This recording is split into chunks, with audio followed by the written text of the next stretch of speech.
1 मई है, labour day है। Labour day के सभी को शुभकामना। गरीबों को उत्थान की प्रधानमंत्री की गारंटी, ये लोकतंत्र का पर्व जो विश्व का सबसे बड़ा ये लोकतंत्र है, जहां सबसे ज़्यादा पैसा खर्च होता है। सरकारी आंकड़ा कह रही है कि 1.5 लाख करोड़ का खर्च हो रहा है, और जो अप्रत्यक्ष रूप से खर्चा है वो करीब 3 लाख करोड़ है। इस तरह से अगर आप कैलकुलेशन करेंगे तो 5 लाख करोड़ का चुनाव पे खर्च होता है।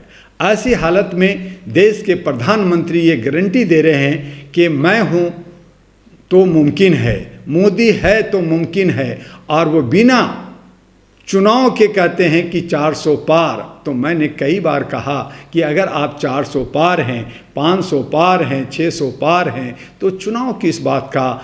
आप जो है, जिस तरह से रसिया, जिस तरह से चाइना अपने आप को 36-40 साल तक राष्ट्रपति बनना की घोषणा कर रखा है, आप भी उसी तरह से आप बन जाइए। आपकी ज़रूरत नहीं है कि चुनाव करके ये जो बोझ जनता पे, जनता के टैक्स पे, महंगाई पे, बेरोजगारी पे आज जो पड़ रहा है, ये जो पैसा 5 लाख करोड़ कहाँ से वसूल करेंगे? कहीं ना कहीं जनता से वसूल करेंगे। उनकी जो है दवा दारू, उनकी सब्जी भाजी, उनका तेल मसाला, उनका जो है पेट्रोल और डीजल पे कीमतें बढ़ा करके, उनके जो परिवहन रेल का और बस का किराया बढ़ा करके अब वसूल करेंगे।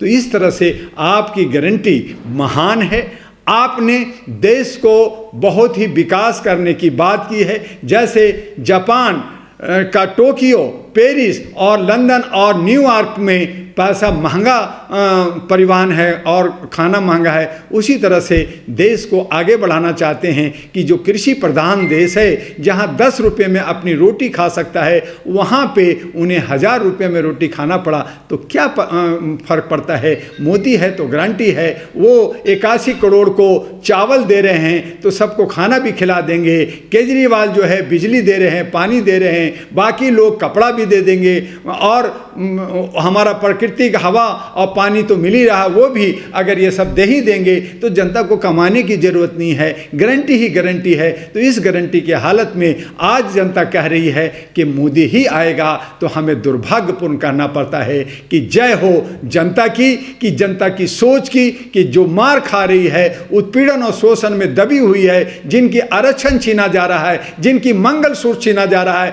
जहां पे भ्रष्टाचार और महंगाई की मार पड़ रही है, जहां पे दिन रात जनता परेशान है। बहुत सारे हमारे जो है सरकारी लोग जो रिटायर हो गए हैं, उनके पेंशन खा गए हैं, उनके सारे कंपनियों के पैसा खा गए हैं, और ये सब कॉर्पोरेट हाउस अपने फ़ायदे के लिए आपने जो है, अब ईस्ट इंडिया कभी बनी थी अंग्रेज़ों के द्वारा, लेकिन आज गुजरात इंडिया बन गया है। और गुजरात जो है एक जैसे ब्रिटिश सरकार ने ईस्ट इंडिया की तरह बनाया था, आज गुजरात सरकार बन रही है, लेकिन गुजरात के लोग भी अब विद्रोह में आ गए हैं। देखते हैं कि मोदी जी जब झोला लेके आए थे तो उन्होंने ये नहीं कहा था कि खाली है कि भरा है, लेकिन वो खाली अगर झोला है तो कितना भर के जाते हैं। अब वक्त आ गया है झोला उठाने का, और मुझे पूरा उम्मीद है और मुझे पूरा विश्वास है, जहां मैं खुद मेंबर ऑफ पार्लियामेंट का इलेक्शन लड़ने जा रहा था, मेरी पार्टी है, बहुत लोगों को लड़ा रहा हूं, लेकिन मैंने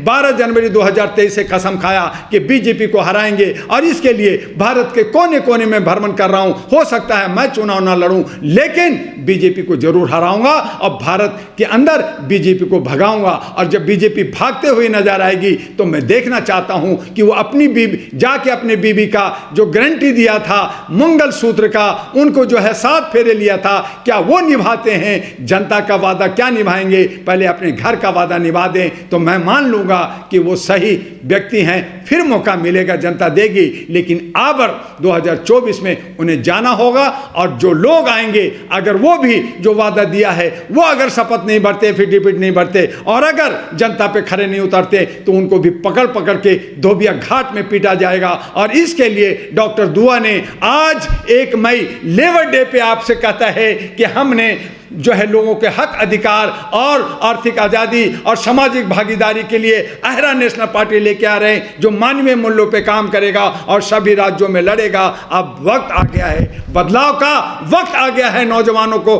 खड़ा होने का। और ये तमाम जुमलेबाजी जो कभी नफरत फैला रहे हैं, हिंदू मुस्लिम कर रहे हैं, मंदिर मस्जिद कर रहे हैं, लोगों में नफरत फैला रहे हैं, लोगों के मंगलसूत्र छीनने की बात कर रहे हैं, ये कह रहे हैं कि आप छीन करके मुसलमानों को दे देंगे। अरे आप छीन करके वक्फ बोर्ड की मुसलमानों की प्रॉपर्टी छीन करके आप जो है सीएए में 5 करोड़ को बचाना चाहते हैं और यहां से 20 करोड़ मुसलमानों को भगाना चाहते हैं। जो आपकी मंशा है वो कौन बताएगा? आपकी मंशा है कि सबका खून चूस लो, सबकी प्रॉपर्टी छीन लो, सबका हक छीन लो, सबका शिक्षा छीन लो, सबकी सुरक्षा छीन लो और 18 और 27 जो कंपनियां हैं उनको फायदा पहुंचाओ। ये आपकी मंशा है, ये जनता को जानना होगा। और अगर जनता आज भी बीजेपी को वोट देती है तो इसका मतलब यह है कि ये अंधभक्त लोग ये सोए हुए हैं भांग के नशे में, और ये अपने मुस्तकबिल के लिए, अपने बच्चों के लिए आने वाले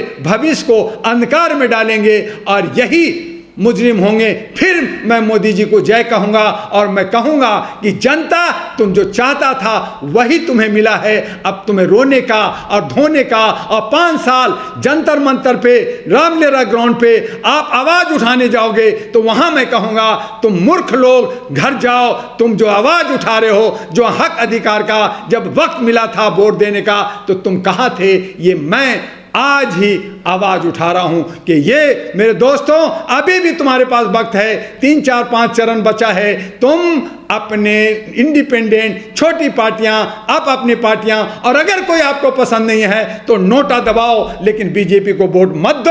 और इनके 300 कैंडिडेट जो दल बदलू लोग हैं उनको हराओ, एक बार इनको सबक सिखाओ, तभी आपका लोकतंत्र बचेगा, तभी आपका संविधान बचेगा, तभी आप जो है हक अधिकार की बात करेंगे। आप बाबा अंबेडकर को कोसते हो, आप गौतम बुद्ध को कोसते हो, लेकिन आप में एका नहीं है। आप मिल करके 543 कैंडिडेट नहीं खड़ा कर सकते। आप बटे हो और आप कहते हो मुझे हक चाहिए। तो ये आप पे जो है ये जूता पड़ रहा है, आप पे धिक्कार है कि आप 90% की बात करते हो।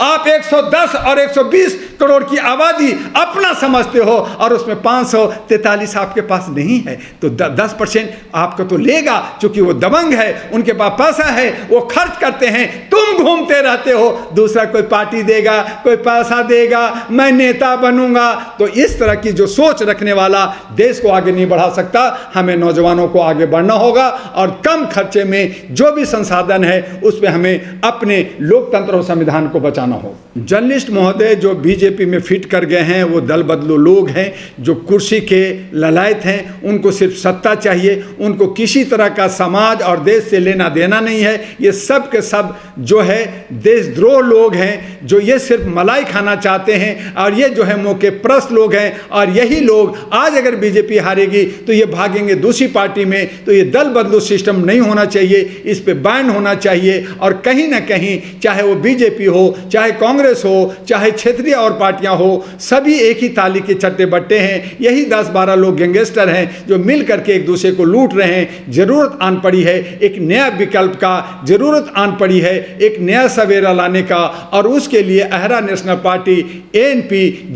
जिसके राष्ट्रीय अध्यक्ष डॉक्टर दुआ हैं, उसको जो है एक मूवमेंट बना रही है। और उस मूवमेंट के तहत लोगों को जोड़ कर करके आपको शांति और आपको आर्थिक आज़ादी और आपका हक अधिकार और आपकी सामाजिक भागीदारी देने के लिए, आपको रोटी कपड़ा मकान शिक्षा स्वास्थ्य देने के लिए, आपकी तमाम जो क्षेत्रीय आपका घर का जो समस्याएं हैं उनको किस तरह से सोल्व किया जाए। वो सिंगल विंडो सिस्टम हो, हर गली में एक जो है लेटर बॉक्स होगा जहां पे जो है शिकायतें जमा होगा, और उनको खत्म कर करके भ्रष्टाचार खत्म करने का जो एक नया मूवमेंट लेकर के चली है वो अहरा नेशनल पार्टी है, एएनपी है। आने वाले वक्त में इन तमाम पार्टियों को हम भगाएंगे, लेकिन सवाल ये है कि क्या जनता जो जागी है वो वो जो सोई है वो कब जागती है। हमें जगाना है, उनको संगठित करना है और समझाना है कि आपका 100-200 नहीं, बल्कि हमें सिर्फ 543 और हर राज्यों का जो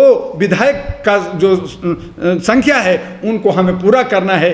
तभी हम 90-85% की भागीदारी हम चाहेंगे, और जो 10% का है उनको आरक्षण दे करके हम उनको मौका देंगे। हम किसी से नफरत नहीं करते, हम किसी जात पात की बात नहीं करते, हम जो है सर्वजन हिताय मानवाधिकार की बात करते हैं। उन्हें भी जीने का हक है, मुझे भी जीने का हक है, और जो नफरत पहुंचाएंगे, जो मेरे हक छीनेंगे, जो दूसरे का हक छीनेंगे, वही असुर हैं, वही हमारा दुश्मन है। सूर और असुर में यही फर्क है, एक मानव और एक दानव में यही फर्क है तो सभी मानव, लेकिन हम कोशिश करेंगे कि सभी मानव हो और भारत का विकास करें। ये सब हिप्नोटाइज करने वाली बात है।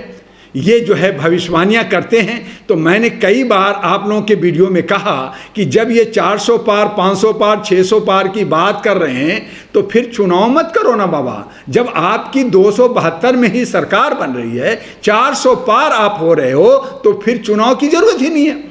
फिर ये जो इतना पैसा, ये जो सरकारी पैसा खर्च होता है, इतना जो है लोग मरते हैं, इतना जो है मॉब लिंचिंग होता है, इतना जो है जात पात के नाम पे मर जाते हैं, कई जगह जो है घटना ऐसे हो रही है। चुनाव के वक्त में सारे काम ठप हो जाते हैं, विकास ठप हो जाते हैं। ये सब ना करो, आप बन जाओ राजा, क्या दिक्कत है? संविधान तो खत्म हो गया है।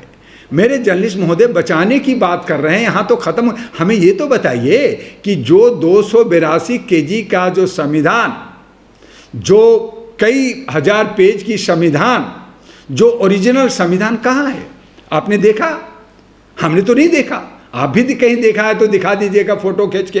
वो ओरिजिनल संविधान का है। जब ओरिजिनल संविधान गायब कर दिया गया है, जब संविधान को दिया ही नहीं जाता, जब दिखाया नहीं जाता, ये अपनी मर्जी से जो जीत जाते हैं अपना कानून बनाता है। कहीं लिखा है कि 272 जो है सरकार बनाएगी? अरे 543 चुनाव होता है, 543 मिल करके देश के प्रधानमंत्री चुनना चाहिए, लेकिन 272 चुनते हैं। फिर ये बहुत सारी और भी घटनाएं हैं। तो ऐसी चीज़ों में आप जो है संविधान को नहीं मानते, आप समानता को नहीं मानते, आप एकता को नहीं मानते, आप आज़ादी को नहीं मानते, आप बोलने की अभिव्यक्ति पे लगाते हैं। आप मीडिया जो अगर आवाज़ देती है, दशा दिशा देती है, तो आप उस पर रोक लगा देते हैं। आप खरीद फरोख्त की बात करते हैं, आप हॉर्स राइडिंग की बात करते हैं। तो आप कहाँ देशभक्त हैं? आप तमाम नेताओं पे देशद्रोह का केस होना चाहिए और अच्छे सच्चे को देश संभालना चाहिए।